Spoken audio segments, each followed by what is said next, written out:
স্ক্ৰীনত দেখিবলৈ পাইছে এখন গুৰুত্বপূৰ্ণ নটিফিকেশ্যন য'ত গৰম বন্ধত আপোনালোকে কি কি কৰিব লাগিব শিক্ষক শিক্ষয়িত্ৰীসকলে সেই লৈ পেলাই 6টা আমি এটা ডাঙৰ নিৰ্দেশ দেখিবলৈ পাইছোঁ।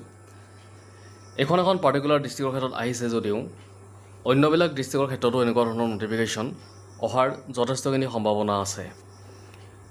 ইয়াতে আমি চাবলৈ চেষ্টা কৰিম কি কি কথা দিয়া হৈছে।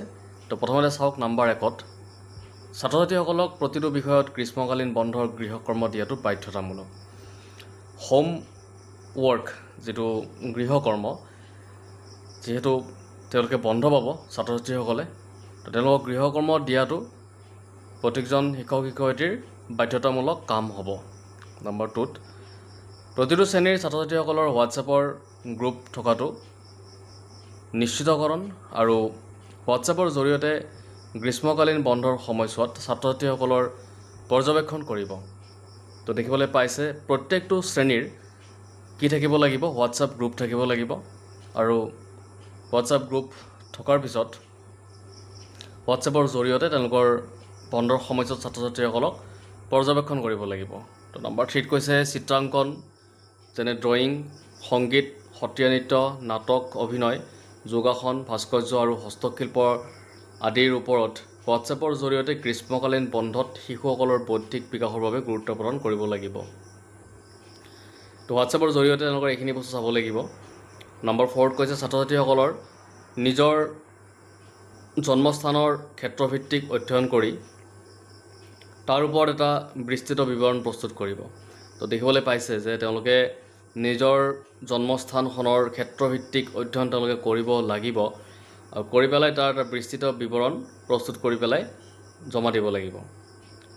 তাৰপিছত কৈছে প্ৰতিখন বিদ্যালয়ে ছাত্ৰ ছাত্ৰীসকলৰ গ্ৰীষ্মকালীন বন্ধৰ এই সময়ছোৱাৰ বিৱৰণ 5 আগষ্ট 2026 তাৰিখৰ ভিতৰত জিলা শিক্ষা বিভাগক জমা দিব লাগিব।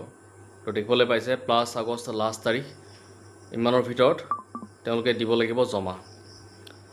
তাৰপিছত আহিলে নম্বৰ 6ত গ্ৰীষ্মকালীন বন্ধৰ অন্তত বিদ্যালয় পুনৰ আৰম্ভ হোৱাৰ পূৰ্বে বিদ্যালয়ৰ শ্ৰেণীকোঠা, কাৰ্যালয় কক্ষ, সমগ্ৰ চৌহদ চাফ চিকুণ কৰাটো বিদ্যালয়ৰ প্ৰধানৰ বাবে বাধ্যতামূলক।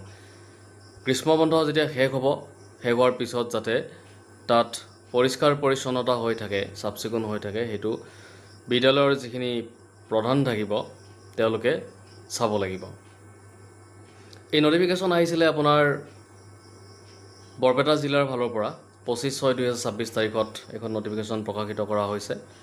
যদিও আহিছে বৰপেটা ডিষ্ট্ৰিক্টৰ ফালৰ পৰা, কিন্তু বাকীবিলাক ডিষ্ট্ৰিক্টৰ ক্ষেত্ৰতো অহাৰ চান্সেছ থাকে, কাৰণ যেতিয়া আমি দেখিবলৈ পাওঁ এখন নটিফিকেশ্যন যেতিয়া কোনো এখন ডিষ্ট্ৰিক্টত আহে শিক্ষা বিভাগৰ, তেতিয়া অন্য ডিষ্ট্ৰিক্টবিলাকৰ ক্ষেত্ৰতো অহা আমি দেখিবলৈ পাওঁ একেধৰণৰ নটিফিকেশ্যন। তো এইখন আহিছে বিদ্যালয়সমূহৰ পৰিদৰ্শক বৰপেটাৰ ফালৰ পৰা আৰু পঠিয়াই দিছে সকলো বিদ্যালয়ৰ প্ৰধান, উচ্চতৰ মাধ্যমিক, উচ্চ মাধ্যমিক বিদ্যালয়, চৰকাৰী আৰু প্ৰাদেশিক বিদ্যালয়, আদৰ্শ বিদ্যালয় আৰু সকলো কস্তুৰবা গান্ধী বালিকা বিদ্যালয় বিষয়ত বিদ্যালয়লৈ পঠিয়াই দিছে গ্ৰীষ্মকালীন বন্ধৰ সময়ত বিদ্যালয়সমূহে গ্ৰহণ কৰিবলৈ কাৰ্যসূচী। আৰু ইয়াতে আৰু অকণমান লিখিছে যে গ্ৰীষ্মকালত বিশেষকৈ ছাত্ৰ ছাত্ৰীসকলৰ বাবে এটি গুৰুত্বপূৰ্ণ সময়। পঢ়া শুনাৰ নিয়মীয়া চাপৰ পৰা অলপ সময়ৰ বাবে পৰিত্ৰাণ পোৱা এই সময়খিনিতে তেওঁলোকে জীৱনৰ বিভিন্ন দিশত নিজৰ অগ্ৰগতিৰ সুযোগ লাভ কৰে। এই সময়খিনিকে অৰ্থবহ কৰি তোলাৰ এটি উৎকৃষ্ট মাধ্যম হৈছে গ্ৰীষ্মকালীন বন্ধ। পৰিৱেশ সজাগতা, স্বাস্থ্য সচেতনতা, মানসিক স্বাস্থ্য, সামাজিক দায়বদ্ধতা, নেতৃত্ব আৰু আত্মনিৰ্ভৰশীলতাৰ দৰে ক্ষেত্ৰসমূহৰ ওপৰত শিক্ষক শিক্ষয়িত্ৰীসকলে ছাত্ৰ ছাত্ৰীসকলক গুৰুত্ব দিয়াটো অতি প্ৰয়োজন।